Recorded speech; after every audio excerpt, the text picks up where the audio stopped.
Tsy voatery ho lafo ny ratsy ho an'i Madagasikara ny fisian'ny krizy maneran-tany araka ny fanehoan-kevitry ny Mpahay Toekarena no sady mpikambana eo anivon'ny firaisamonim-pirenena roy Patrick Randriamsata. Amin'ny alalan'ny harena ananan'i Madagasikara, afaka misongadina ny firenena raha toa ka misy ireo paikady mahomby tanterain'ny fanjakana hiatrehana ny krizy ara-toekarena izao. Ireo ataontsika hoe arenan'i Madagasikara be dia be ireo dia tena afahany tsara mihitsy miatrika an'izao krizy izao. Fa misy nefa ny fipetra amin'ny foezaka sy ny lavitrisaka mba ahafahana mihoatra ao anatin'ny fikorontanana eran-tany dia opportunité ho an'ny firenena reny ny ahafahany mivoaka tanteraka ao anatin'izay fahantrana zay.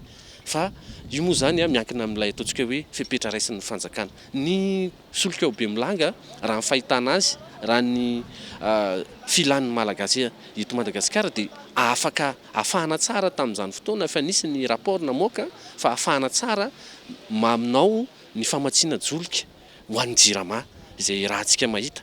Ny statistika mivoaka moa zany dia filana carburant eto Madagasikara 100 000 mètres cubes. Ny fijerevana an'io ataoko hoe misy vahaolana court terme fa vahaolana long terme ihany koa dia ny fiexploitena an'io mba ho tena anohana ny lafiny ara-ekonomika. Tsy izay ihany, lasa miankina be tsika raha ohatra hoe io ihany no jerentsika fa eo any lafiny énergie éolienne. Sehatra maro araka izany no vahaolana tokony ho raisin'ny fanjakana, isan'izany ny lafiny famokarana. Na efa nisy aza ny resaka mikasika izay nataon'ny fanjakana hatramin'izay, fotoana izao ny firosoana amin'ny asa azo tsapahitana na ny fanazavana.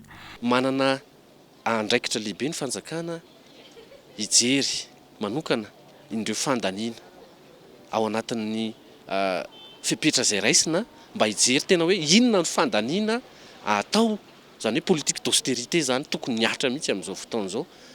Inona ny fandaniana tokony atao ary tena ilain'ny firenena amin'izao fotoan-tsaratra lalovantsika izao. Misy fiantraikany zany izay resaka fampidiram-bola zay ka tokony ho ampiarahana an'izay fijerevana an'izay fomba fandaniam-bola zay mba tena amin'ny tokony ho izy sy amin'ny tokony tena ilana azy izay fandaniana zay. Izay fandraisana andraikitry ny fanjakana mba ahafahana manarina firenena amin'ny fampiasana andreo dia mety ahafahantsika mivoaka tanteraka ao anatin'izay ataontsika hoe zava-misy fahasahiranana iraisam-pirenena zay. Piako fotsiny ohatra manokana ny fananantsika ny tany midadasika io.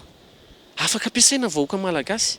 Inona ny fipetra raisin'ny fanjakana mba ahafahan'izy ireo lasa mpamokatra fa tsy ho lasa manjifa foana ny vokatra izay vokarina ary mitobaka eto an-toerana. Hatreto, fitomboan'ny fiakaran'ny vidim-piainana sy ny fiainan'ny fahefa-mividin'ny malagasy no ako ny fampiakarana mandrina ny 700 ny vidin-tsolika nataon'ny fanjakana. Karan'ilay vidina carburant io na ny solika dia tokony misy fipetra raisina tsikelikely zany fampiakaran'ilay izy. Ny dikan'izay raha tokony miakatra tsikelikely ilay izy dia manaraka an'iny ilay fiakaran'ny vidim-piainana zany amin'izay fotoan'izay. Ny anjara toeran'i Madagasikara amin'izay resaka hoe fiakaran'ny vidin'ny solika zay mazava ho azy fa handalo fahasarotana ireo mpamokatra. Zany hoe inona moa ny antony mahatonga an'izay? Rehefa miakatra ny vidim-piainana dia ireo vola entina andeha hividy zavatra mihitsy no fahafahana manao an'izay mihitsy no tsy manana le fahefana ny vahoaka malagasy zany amin'izay fotoan'izay.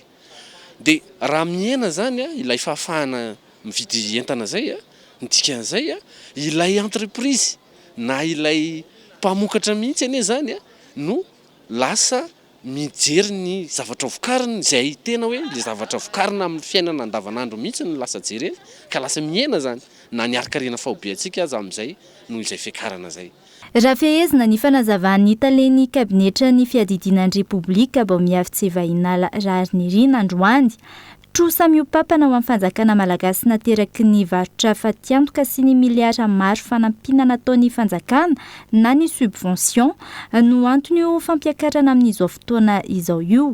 Ny janoary 2024 ka hatramin'ny fiandohan'ny volana jolay 2024 teo nahatratra 500 miliara ariary ny trosantsika amin'ny vondrona mpamatsy solika. Tombanana ho tonga 210 miliara ariary ny trosa io hatramin'ny farany taona raha toa ka tsy napiatra ny fampiakarana.